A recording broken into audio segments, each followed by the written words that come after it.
सबैलाई good evening. Good evening. हामी आज सोमबार हो।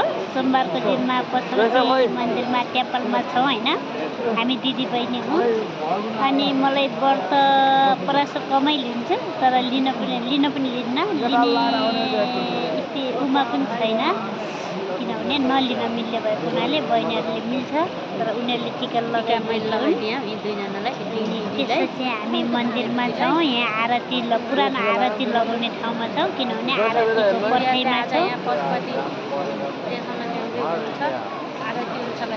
आरती हुन्छ भनेर ल्याएका हौँ बहिनीलाई तर यहाँ भएको छैन।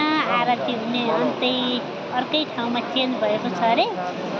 त्यो चेन्ज भएको ठाउँ हामीलाई थाहा छैन। अब कतिपय सोधेर यहाँ रिटर्न भएका छौँ। हामी अलिक थाकेको हुनाले यहाँ बसिरहेका छौँ अनि यता टन्नै मान्छेहरू छन् आरतीको पर्खाइमा छन् होइन।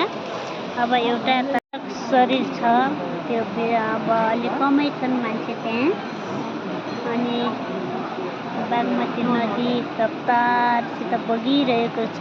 एक नासको साथ बगिरहेको छ अनि नदी जस्तै हाम्रो दिमाग छैन। हाम्रो दिमाग धेरैतर्फ चलिरहेको छ भने नदी एक नासकोसँग बगिरहेको छ। हाम्रो दिमाग कतिखेर बाँदरतिर जान्छ, कतिखेर पारी मन्दिरतिर जान्छ, कतिखेर आरती कहाँ हुन्छ भन्नेतिर जान्छ, कतिखेर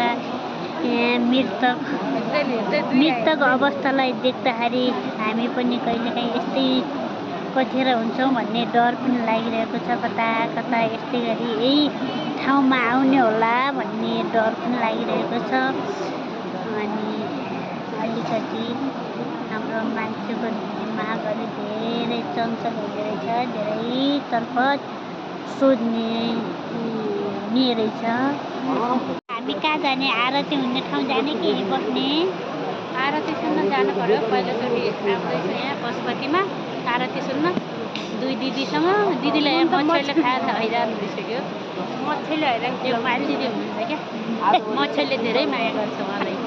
किन होला मायालु हुनुहुन्छ। धेरै मायालु हुन्छ भएर मान्छे अनि त्यसको दाँत पनि बाउले खाइदियोस् मच्छरले खाइदियो क्या हो। ल ओके बाई बाई। सोमबार शुभकामना।